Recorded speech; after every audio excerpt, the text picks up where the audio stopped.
ছাত্ৰ ছাত্ৰীসকল তোমালোকৰ গণিত পাঠ্যপুথিৰ যিটো হৰ নামৰ পাঠ আছে পাঠ নম্বৰ 6 সেই পাঠ নম্বৰ 6 ৰ 78 নম্বৰ পেজত কেইটামান অংক আছে আমি সেই অংককেইটা চাওঁচোন বলা আজি কিনো অংক দিছে আমাক 78 নম্বৰ পেজত ঠিক আছে 78 নম্বৰ পেজ কোনটো সেই 78 নম্বৰ পেজত আমি যিকেইটা অংক আছে আজি আমি সেইকেইটা কৰিবলৈ চেষ্টা কৰিম ঠিক আছে গতিকে পটাপট আমি পেজটো উলিয়াই আছো ওকে যে মই এইকেইটা অংকৰ কথা কৈছো যে আমাক কি কৈছে দলত বহি সমস্যা সমাধান কৰা আমাক তলতে কেইটামান অংক দিছে আমি প্ৰথমে 1 নম্বৰ অংকটো চাওঁ যে চাহৰ খেতিয়ক এজনে চাহপাতৰ পুলি ৰুবৰ বাবে 3780টা পুলি আনিলে যদি এটা হাৰিত 36টা কৈ চাহ পুলি ৰুৱে তেন্তে তেওঁ মুঠতে কিমানটা হাৰিত ৰুব পাৰিব তাৰমানে কিমানটা হাৰি ৰুব পাৰিব সেই কথাটো সুধিছে ওকে গতিকে আমি সেই প্ৰশ্নটো কৰোঁ বলা মই তোমালোকক এইখিনি প্ৰশ্নটো এই ধৰণে লিখি থৈছো এতিয়া আমি ইয়াক কৰিম ফটাফট সমাধান কৰিম কি কৈছে যে চাহপাতৰ পুলি কিমান আনিলে যে চাহপাতৰ পুলি আনিলে ওকে পুলি আনিলে কিমান আনিলে 3780টা যেটো আমাক প্ৰশ্নটোত দি থৈছে আৰু এক হাৰিত কিমান ৰুব কৈছে যে এটা হাৰিত আৰু দিছে যে এটা হাৰিত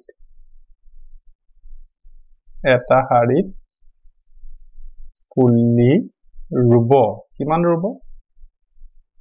36টা কৈ ঠিক আছে এই কথাকিটা আমাক দিছে তে লাষ্টত সুধিছে যদি 36টা কে পুলি ৰুৱে তেতে মুঠতে কিমানটা হাৰি ৰুব পাৰিব গতিকে যে তেওঁ মুঠ হাৰি ৰুব পাৰিব মুঠ হাৰি ৰুব পাৰিব হেতু উলিয়াবৰ কাৰণে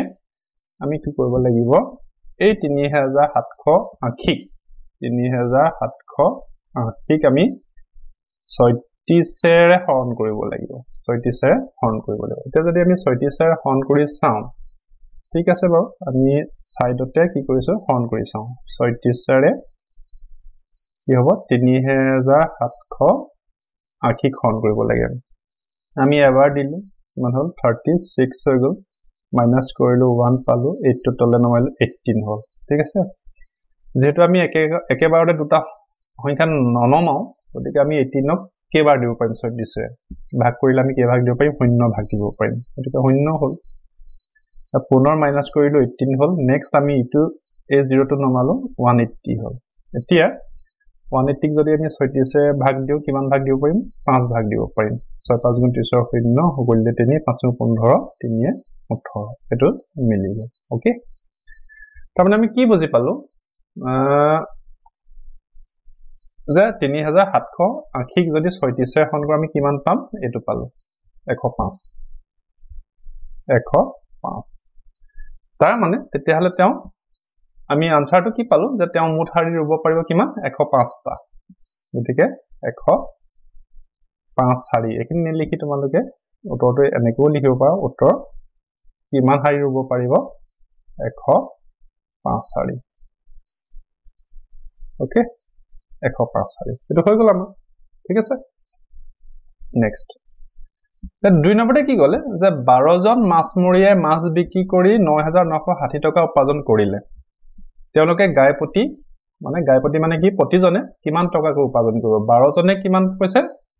9960 টকা গতিকে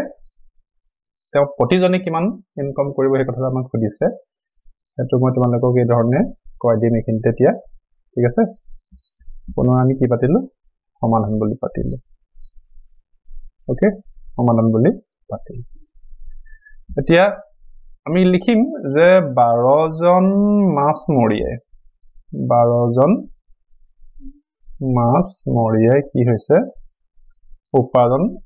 কৰিলে কিমান উপাৰ্জন কৰিলে উপাৰ্জন কৰিলে ওকে কিমান উপাৰ্জন কৰিলে ৯৯৬০ টকা ৯৯৬০ টকা এতিয়া তেওঁলোকে গাই প্ৰতি কিমানকৈ উপাৰ্জন কৰিলে এতেকে তেওঁলোকে এটো উলিয়াবৰ কাৰণে তেওঁলোকে গাই প্ৰতি মানে প্ৰতিজনে হা গাই প্ৰতি উপাৰ্জন কৰিলে হেতু আমি কেনেকৈ উলিয়াম ৯৯৬০ হৰণ 12 টকা ওকে তাৰ মানে এই ৯৯৬০ আমি 12 হৰণ কৰিলে আমি আনসাৰটো পাম আমি হৰণ কৰি চাও পাও পুনৰ আমি হৰণ কৰি চাম এতিয়া 12 যদি আমি ৯৯৬০ আমি হৰণ কৰো তেতিয়াহলে আমি প্ৰথমে কি 99 হৰণ দিবলৈ চেষ্টা কৰিব লাগিব প্ৰায় আমি 8 বাৰ দিব পাৰিম 12 8 গুণ কিমান 96 মাইনাস কৰিলো কিমান থাকিলে 3 থাকিলে এটো তললে নমাইলো 36 হল এতিয়া 12 লগত যদি আমি 3 পূৰণ কৰো তেতিয়াহলে আমি কিমান পাম 3 যদি আমি পূৰণ কৰো 36 হ'ব তাৰ পিছত পুনৰ 0 হৈ গল আকৌ ওপৰৰ 0 এটা নমাব আছে 0 এতিয়া হৰণ অংকত আমি সাধাৰণতে ওপৰৰ পৰা নামি অহা এইখিনি সংখ্যাটো আমি শেষ নকৰো গতিকে ইয়াকো আমি ভাগ কৰিব লাগিব এতিয়া শূন্যটোক 12কে কিমান ভাগ কৰিব পাৰিম শূন্য ভাগ কৰিব পাৰিম আৰু গতিকে শূন্যটা ওপৰত বহিব এতিয়া আমাৰ এইখিনি অংকটো শেষ হৈছে গতিকে আমি কিমান পালো 830 আমি কিমান পাইছো 830 পালো তাৰমানে আমি কিমান কি বুজিলো যে প্ৰতিজনে ইনকাম কৰিব কিমান 830 টকা গতিকে আমি উত্তৰত লিখিব পাম যে গাই প্ৰতি কিমান উপাৰ্জন কৰিলে 830 টকা ওকে 830 টকা উপাৰ্জন কৰিলে এটো হৈ গল নেক্সট 3 নম্বৰ যে এজন মানুহৰ 12 দিনৰ মজুৰি 5760 টকা হলে মানুহজনৰ প্ৰতিদিনৰ মজুৰি কিমান হ'ব সুধিছে এটো আমি পটাপট কৰিবলৈ চেষ্টা কৰো আহা প্ৰতিদিনৰ মজুৰি কিমান আমাক সুধিছে এটো যদি আমি কৰো প্ৰথমে আমি কি লিখিলো সমাধান বুলি লিখিলো ঠিক আছে এই 2 নম্বৰ অংকটোতে অলমোস্ট একে এটা কৈছে যে 12 দিনৰ মজুৰি কিমান 12 দিনৰ মজুৰি 5760 টকা ওকে 5760 টকা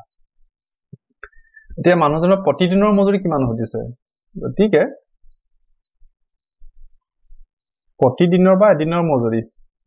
প্ৰতিদিনৰ মজুৰি হ'ব প্ৰতিদিনৰ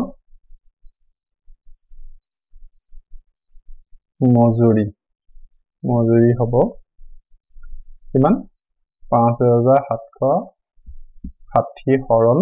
12 টকা এতিয়া পুনৰ আমি কি কৰিব লাগিব 5760 ক আমি 12 হৰণ কৰি চাব লাগিব যেটো পাম হেতু আমাৰ আনসাৰ হ'ব 5760 ক আমি 12 আমি যদি 4 বাৰ দিও 48 হল মাইনাস কৰিলো 17 8 গল থাকিল 9 6 তললে নামি আহিলে আমি 96 ৰ 12 পায় 8 বাৰ দিব পাৰিম 96 হল তাৰ পিছতো ওপৰৰ যেটো 0 হেতু নমাই নিলো আকৌ 0 টুকু আমি ভাগ দিব লাগিব 12 শূন্য গুণ 0 ওকে কিমান পালো 480 টকা আনসাৰটো কিমান 480 টকা ওকে তেতিয়াহলে উত্তৰ কি হ'ব উত্তৰ হৈ গল উত্তৰ কিমান 480 টকা গতিকে আমি তিনিটা প্ৰশ্নৰে উত্তৰ কৰিবলৈ যত্ন কৰিলো আজি আশা কৰিছো কেনেকৈ কৰিলো একদম সিম্পল অংক তোমালোকে বুজি পাইছা গতিকে আমি আজি এই তিনিটা অংক কৰিলো এই ভিডিঅ'টোত আৰু বাকি আহি থকা ভিডিঅ'ত আমি এই হৰণ অংককেইটা কৰিবলৈ চেষ্টা কৰিম। ওকে, তেতিয়াহ'লে আজি এইখিনিতে সামৰিছোঁ। Thank U.